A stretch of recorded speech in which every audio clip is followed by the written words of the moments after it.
What if the most powerful declaration ever spoken in human history has been mistranslated for 2,000 years? What if the phrase, "I am the one you have heard," thundered from pulpits, printed in devotionals, and taught as the bedrock of spiritual identity, is not what Jesus actually said?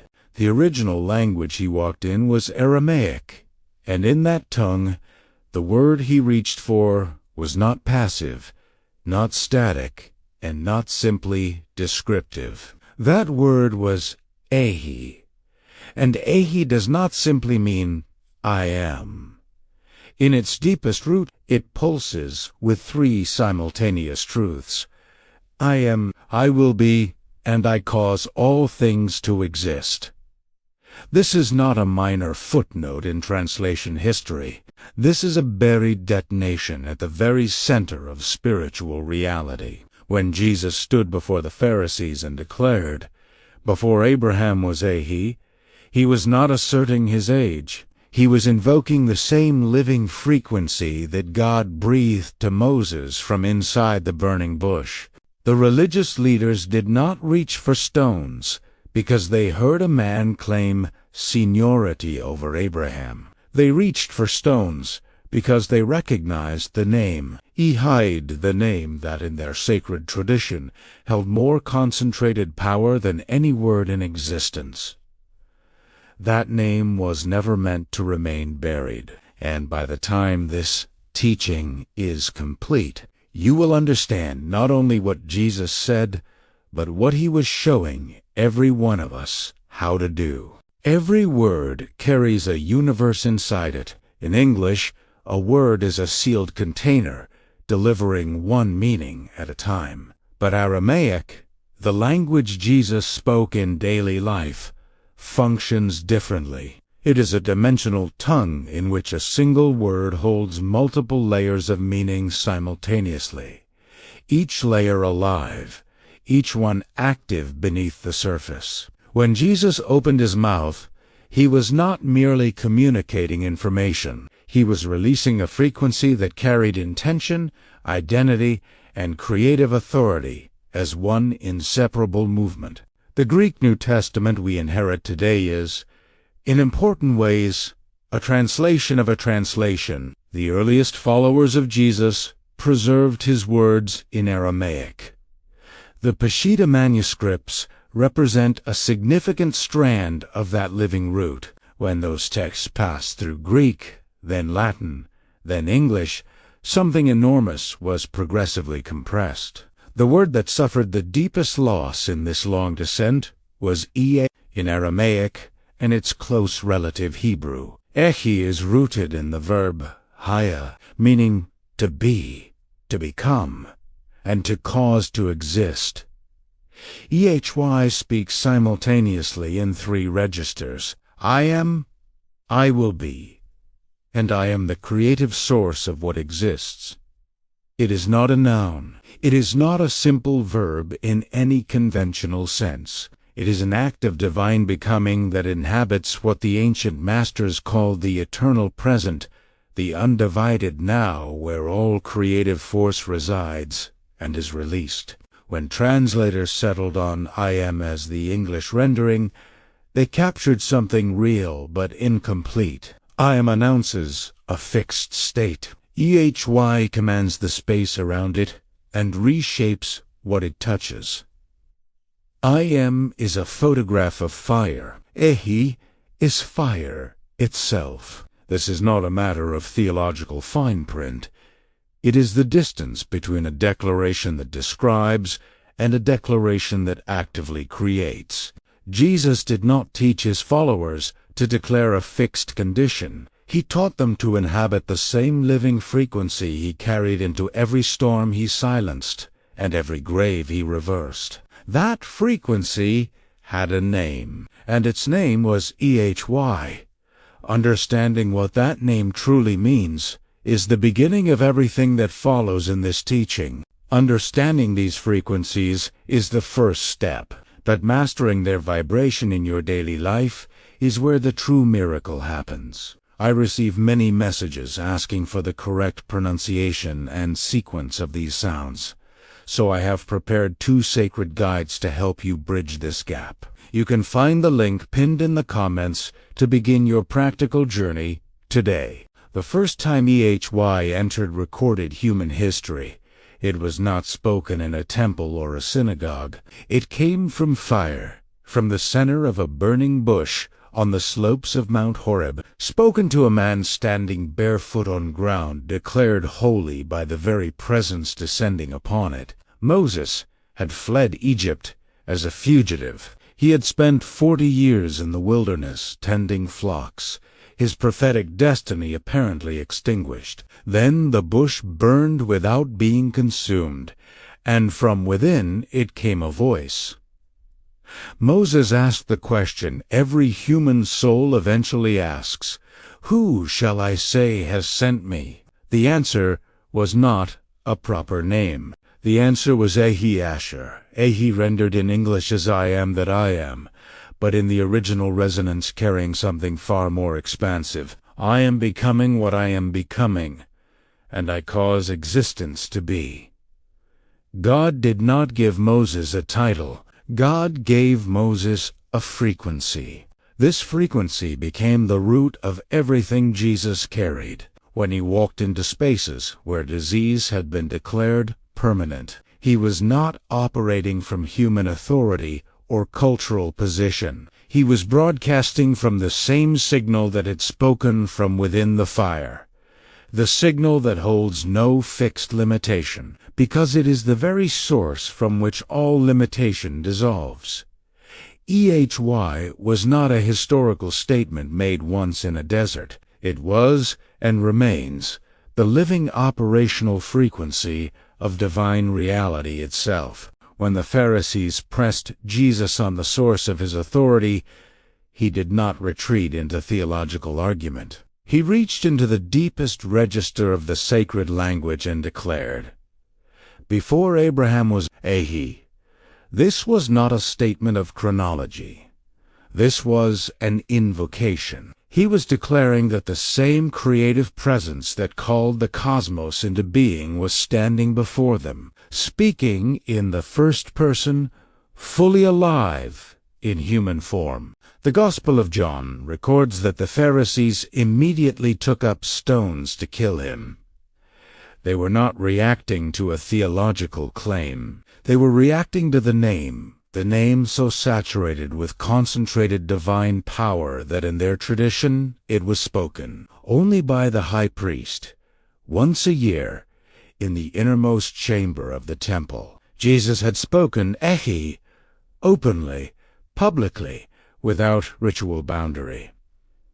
He was not breaking a rule. He was restoring an access that centuries of religious restriction had buried, and that access is still available to every person who understands what was spoken. If this teaching is stirring a deep resonance in your heart, it is a sign that your soul is ready to return to its original blueprint. To support you in this transition, my guides explain the layers of meaning behind the first sacred words, offering you a path to clear the interference of the world. The link to access these tools is waiting for you in the pinned comment. There is a reason so many people feel spiritually stalled, not because they lack faith, but because they have been handed a static model of identity and told to stand inside it. Declarations like "I am healed" or "I am prosperous" carry real value, but filtered exclusively through the lens of "I am." They become fixed photographs rather than living processes. They describe a destination rather than activate a movement. This is precisely the gap that Ehyé enters the moment you understand it. Ehyé is not a declaration of what you currently are. It is a declaration of what you are in the active process of becoming, and simultaneously of the divine creative force that is causing that becoming. This is why Jesus never spoke of his identity as a static position already arrived at. He spoke from within the movement itself. When he said, "I am the resurrection," He was not claiming a title. He was releasing a frequency that actively dissolved death wherever it was broadcast. When he said, "I am the light of the world," he was not describing a characteristic. He was announcing a continuous radiation that darkness could not survive in the presence of. Every I am statement Jesus spoke in the Gospels carries, in its Aramaic root, the resonance of Ehyé, the becoming, the causation, the living act of divine expression in motion. His invitation was never to admire this frequency from a safe distance. It was to enter it, to discover that the Ehyé frequency animating every miracle he performed was the original blueprint woven into the identity of every human being made in the image of the creating God. This is the teaching that anxiety cannot survive. Anxiety draws its entire power from a fixed identity trapped in time. I am someone with this problem. In this situation, with these limitations, Ehyé shatters every one of those walls. It declares, I am the one becoming. I am the one being caused to rise. The divine creative force is actively at work in me. In this moment, right now. This is not optimism or positive thinking. This is a frequency. The same one Jesus demonstrated was accessible to any human being willing to step out of a static declaration and into a living one. When you make that shift in your interior register, you do not simply change what you believe. You change the level from which your being itself is operating. And from that new level, things move. The clearest way to understand Ehyé as a living force is not through abstract teaching alone. It is to watch it move through the specific moments of Jesus's ministry. Not as inspiring stories from the ancient past, but as operational demonstrations of what happens when the Ehyé frequency makes direct contact with a condition that exists in opposition to divine reality. Consider the day Jesus stood at the tomb of Lazarus. 4 days had passed. Physical decomposition had already begun. Even Martha, who believed deeply in Jesus, said, "Lord, by this time there is a stench." This was not a crisis of faith. It was an honest account of observable reality. And Jesus did not argue with that observation. He wept. He prayed. And then he spoke into the situation from within the Ehyé register, the place where the divine creative presence causes existence to obey. Lazarus, come forth. He was not making a request. He was not performing a ritual. He was commanding from the frequency that had originally spoken life into being, and existence obeyed. Consider the moment on the Sea of Galilee when a storm descended without warning. The disciples, experienced fishermen who knew exactly what a life-threatening storm looked like, were terrified. Jesus was asleep. When they woke him, he did not negotiate with the weather or petition the Father for calm. He spoke to the storm directly, from within the Ehyé frequency, from the place where created things still recognize the voice of their Creator. Peace, be still. 3 words. The wind ceased. A great calm fell. The disciples turned to one another and asked, "Who is this, that even the wind and the sea obey him?" The answer is Ehyé, the frequency at which nature itself responds to the original voice of divine causation. Consider the blind man on the road to Jericho. Jesus asked him what he wanted, listened to his answer, and then spoke into the condition from within the same register, from the place where blindness is not a final verdict, but a temporary displacement from the creative source. The man's sight was restored in that moment. These were not performances for a pre-scientific audience. These were live demonstrations of what the Ehyé frequency does when carried in a human body, spoken through a human voice, and directed toward a human need. And Jesus never once suggested that this frequency was his alone to carry. The most radical statement Jesus ever made had nothing to do with his own miraculous acts. It was a declaration about his followers. In the Gospel of John, he told his disciples, "The works that I do, you will do also, and greater works than these will you do."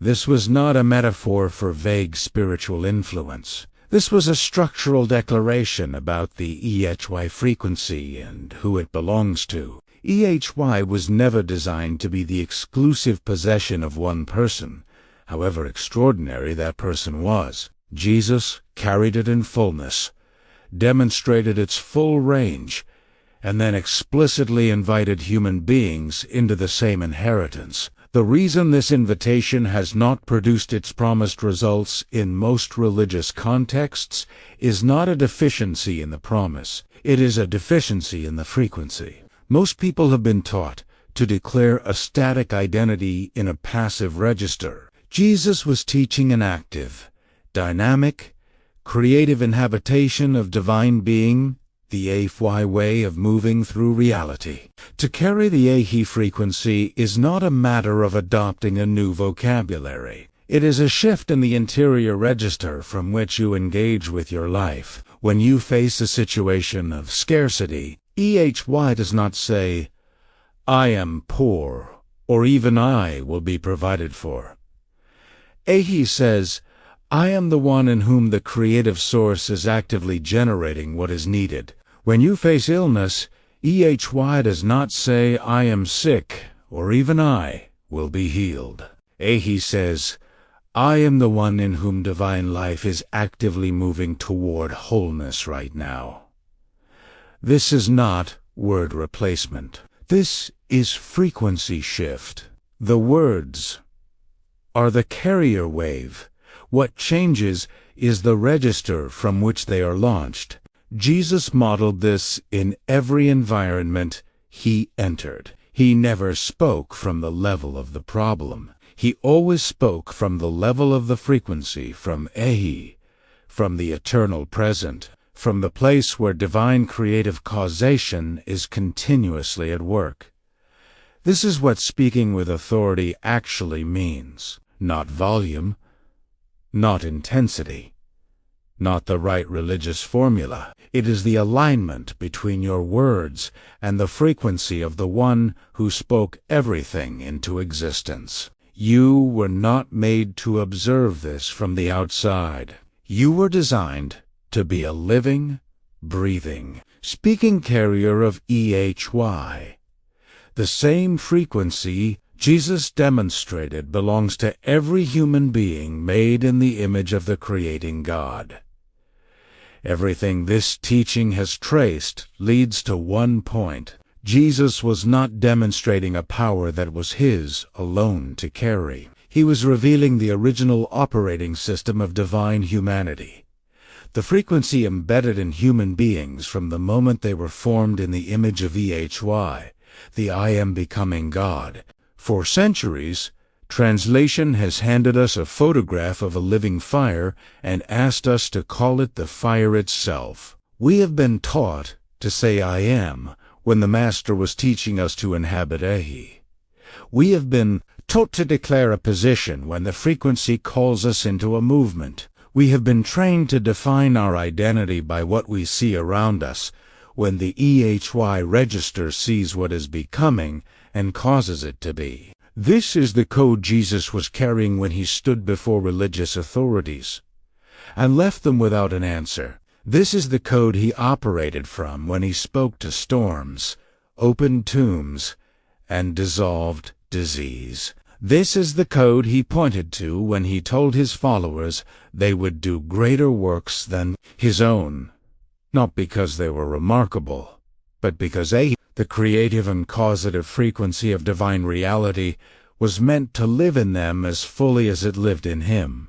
the restoration of this code in your life does not begin in a grand ceremony. It begins in the interior register of your own voice. When you speak about your future, are you speaking from a fixed position or from a living frequency? When you declare who you are you announcing a state or releasing a movement? The ancient masters understood that the tongue carries the power of Ehyé, and that what you declare from your deepest center is not a wish, but a creative act.